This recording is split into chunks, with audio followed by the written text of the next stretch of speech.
مفتی ارشد صاحب دہلوی سلمکم اللہ۔ مفتی ارشد صاحب، آپ نے تو مولانا سعد صاحب کی بہت کم کمیاں نکالی۔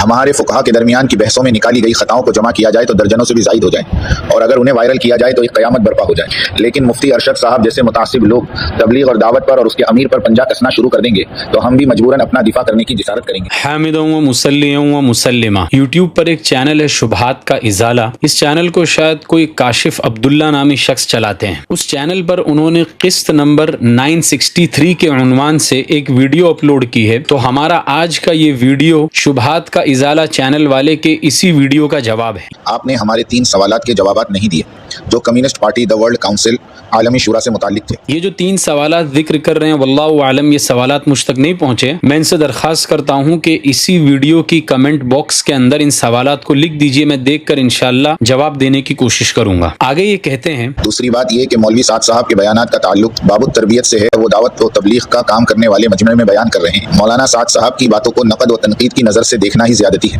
ہاں، اگر وہ باب الفتویٰ کی مسند پر بیٹھے ہوئے ہوتے تو پھر نقد و تنقید درست اور باعث اجر و ثواب بھی ہوتی۔ سب سے پہلی بات تو یہ ہے کہ ان کا یہ کہنا کہ مولانا سعد صاحب تبلیغی جماعت کا کام کرنے والوں میں بیان کر رہے ہیں، یہ بالکل جھوٹ ہے۔ سارے اجتماعات کو آپ اٹھا کر دیکھ لیجئے، چاہے کھارگھر کا اجتماع ہو، اورنگ آباد ہو، فیروز پور کا اجتماع ہو، حال ہی میں ہوا میوات کا اجتماع ہو، بلند شہر کا یا پونے میں چاکن کا اجتماع ہو، ان سارے اجتماعات کے اندر مولانا سعد صاحب نے دسیوں خلاف شرع باتیں کی ہیں۔ اب ان اجتماعات کے اندر جو عوامی بھیڑ کا ریلا آیا تھا، یہ کون سے تبلیغی جماعت کے پرانے لوگ تھے؟ یہ تو عوامی بھیڑ تھی۔ ان کے مجمع کے اندر مولانا سعد صاحب نے خلاف شرع اور غلو آمیز باتیں کہی ہیں۔ پوائنٹ نمبر 2، اگر مان لیا جائے کہ یہ مجمع تبلیغی جماعت کے کام کرنے والے پرانوں کا مجمع تھا، تو کیا ان کے مجمع میں خلاف شرع اور غلو آمیز باتیں بیان کرنا جائز ہو جائے گا؟ یہ کون سی لاجک ہے بھائی؟ پھر آگے ان کی بات سنیے۔ دوسری بات یہ کہ مولوی سعد صاحب کے بیانات کا تعلق باب التربیت سے ہے، مولانا سعد صاحب کی باتوں کو نقد و تنقید کی نظر سے دیکھنا ہی زیادتی ہے۔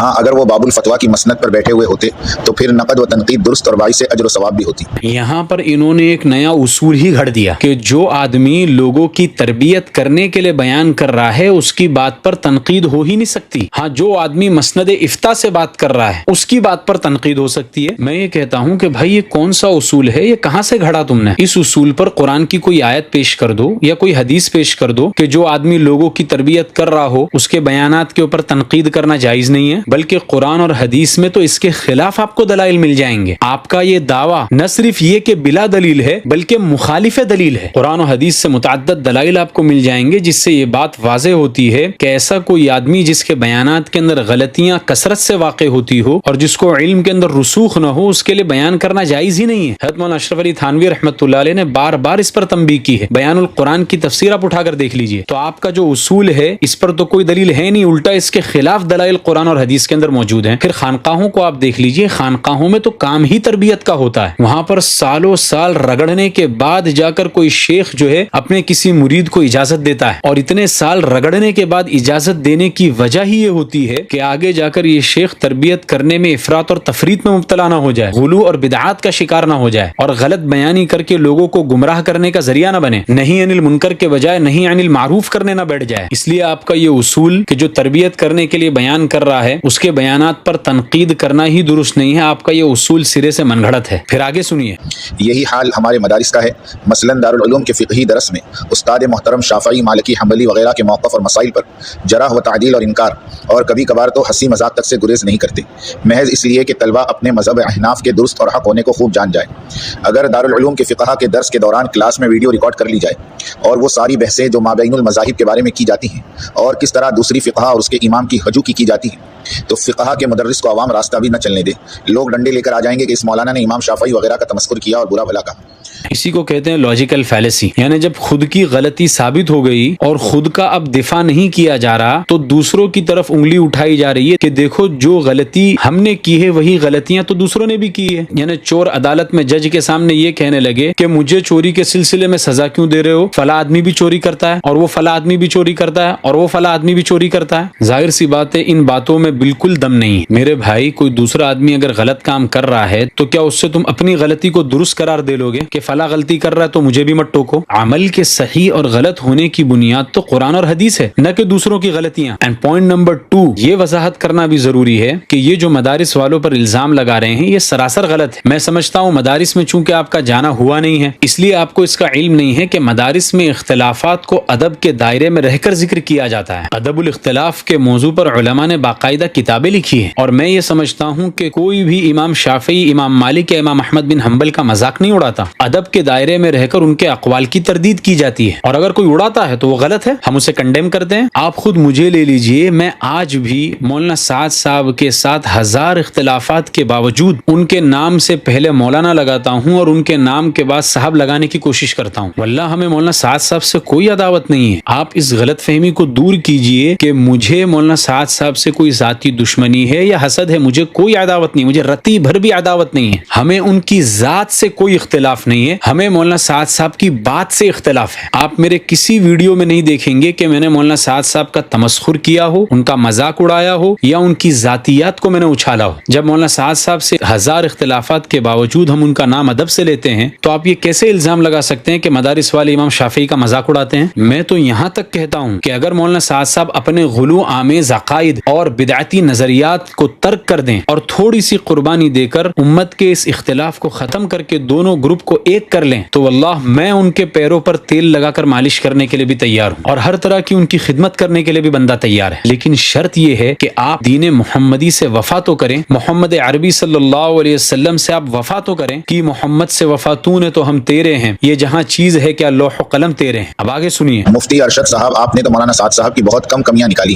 ہمارے فقہا کے درمیان کی بحثوں میں نکالی گئی خطاؤں کو جمع کیا جائے تو درجنوں سے بھی زائد ہو جائے، اور اگر انہیں وائرل کیا جائے تو ایک قیامت برپا ہو جائے۔ یہ کہہ رہے ہیں کہ ہم نے مولانا سعد صاحب کی بہت کم غلطیاں نکالی ہیں، جبکہ میں یہ کہتا ہوں کہ میوات میں جو ابھی حال ہی میں جو اجتماع ہوا اسی مہینے اپریل 2025 میں، میوات کے اجتماع کی آخری مجلس کا جو مولانا کا بیان ہے وہ آپ اٹھا کر سن لیجئے۔ اس پر میں نے ایک مضمون لکھا ہے جس میں کم از کم 14 غلو آمیز اور خلاف شرع باتوں کی نشاندہی کی ہے۔ وہ مضمون میں ڈسکرپشن باکس میں ڈال رہا ہوں، آپ اس کو ضرور پڑھیں۔ تو ایک بیان ہی کے اندر درجن سے زیادہ غلطیاں ہیں، تو آپ یہ نہ کہیں کہ ہم نے بہت کم غلطیاں نکالی ہیں۔ پوائنٹ نمبر 2، انہوں نے کہا کہ فقہا کے درمیان جو فقہی بحثیں ہوتی ہیں ان میں اگر غلطیوں اور کمیوں کو گنا جائے تو درجن سے زیادہ ہو جائے گی۔ میں یہ کہتا ہوں کہ فقہا کے درمیان جو علمی اور فقہی بحثیں ہوتی ہیں وہ اجتہادی مسائل ہوتے ہیں، یا آپ زیادہ سے زیادہ یہ کہہ لیجئے کہ وہ ایسے مسائل ہوتے ہیں جن کا تعلق عمل سے ہوتا ہے، ان غلطیوں کا تعلق عقائد سے نہیں ہوتا۔ جبکہ مولانا سعد صاحب کی جو غلطیاں ہم نے پوائنٹ آؤٹ کی ہے ان کا تعلق ڈائریکٹلی عقائد کے ساتھ میں ہے۔ مولانا سعد صاحب لوگوں کے اعمال کو تو بگاڑ ہی رہے ہیں، لوگوں کے عقائد بھی خراب کر رہے ہیں۔ تو فقہا کی جو کمیاں ہیں اور مولانا سعد صاحب کی جو کمیاں ہیں دونوں میں زمین آسمان کا فرق ہے، بینہما فرق واضح و بون شاسع۔ اب چونکہ ٹاپک آ ہی گیا ہے تو مولانا سعد صاحب کی کچھ ایسی غلطیوں کا میں تذکرہ کر دیتا ہوں جن کا تعلق عقائد سے ہے، جس سے لوگوں کے عقائد بگڑیں گے۔ عقائد کی غلطیاں نمبر 1، تبلیغ کا جو قرآن میں حکم ہے وہ مطلق ہے، کسی بھی طریقے سے آدمی تبلیغ کرے تبلیغ کا فریضہ ادا ہو جائے گا، لیکن مولانا سعد صاحب اس مطلق حکم کو مقید کرتے ہیں۔ مولانا سعد صاحب کے 10 بیانات کے اندر آپ کو یہ بات مل جائے گی جس میں وہ یہ کہہ رہے ہیں کہ تبلیغ کا فریضہ اسی نقل و حرکت کے ذریعے سے ادا ہوگا، نہ صرف اپنے طریقے پر اصرار ہے بلکہ دیگر طرق کا انکار بھی ہے کہ کسی اور ذریعے سے، نہ قلم سے، نہ رسائل سے، نہ اخبار سے، کسی چیز سے تبلیغ کا فریضہ ادا نہیں ہو سکتا۔ خارگر اجتماع میں اللہ کی قسم کھا کھا کر یہ باتیں انہوں نے بیان کی۔ تو مطلق کو مقید کرنا یہ عقیدے کی غلطی ہے۔ عقائد کی غلطی نمبر 2، ایمان کی تکمیل دعوت کے بغیر کسی بھی چیز سے ہو ہی نہیں سکتی، نہ تلاوت سے، نہ تہجد سے، نہ روزے سے، نہ نماز سے، نہ حج سے، کسی سے بھی ایمان کامل ہو ہی نہیں سکتا۔ ایمان کامل ہوگا تو فقط دعوت سے کامل ہوگا۔ اس پر میں نے مستقل ویڈیو بھی بنایا ہے، پلے لسٹ میں جا کر آپ دیکھ سکتے ہیں۔ یہ بھی عقیدے کی غلطی ہے۔ عقائد کی غلطی نمبر 3، مولانا سعد صاحب کہتے ہیں کہ 6 صفات پورا دین ہے، جو 6 صفات کو پورا دین نہ مانے اس سے بڑا بیوقوف کوئی نہیں ہے۔ پھر اپنے ساتھیوں پر تعجب کرتے ہوئے کہتے ہیں اپنے ساتھی کہیں کہ 6 نمبر پورا دین نہیں ہے، یعنی اپنی دہی کو کھٹا بول کر بیچ رہے ہو۔ یعنی مولانا کے مطابق اگر تمہاری دہی کھٹی ہے تو لوگوں کو جھوٹ بولو اور میٹھا بول کر بیچ دو۔ یہ بھی عقیدے کی غلطی ہے کہ 6 نمبر کو پورا دین سمجھنا۔ عقائد کی غلطی نمبر 4، جماعت میں نکلنے اور ہر سال کے 4 ماہ کو اللہ کا امر سمجھنا کہ ہر سال 4 مہینے لگانا یہ اللہ کا امر ہے، جبکہ وحی کا سلسلہ 1450 سال پہلے بند ہو چکا۔ تو یہ نیا اللہ کا امر کب آیا اور کس کو آیا اور کس ذریعے سے آیا؟ وہی تو بند ہو گئی۔ یہ بھی عقیدے کی غلطی ہے۔ عقائد کی غلطی نمبر 5، قتال فی سبیل اللہ کے سارے نصوص کو تبلیغی جماعت کے لیے استعمال کرنا بلکہ ان کا استحصال کرنا، یہ بھی عقیدے کی غلطی ہے۔ عقائد کی غلطی نمبر 6، لوگوں کو یہ بتانا کہ صحابہ جماعت میں جاتے تھے۔ ایک بیان میں یہ تک کہہ ڈالا کہ حضرت ابی ابن کعب ہر سال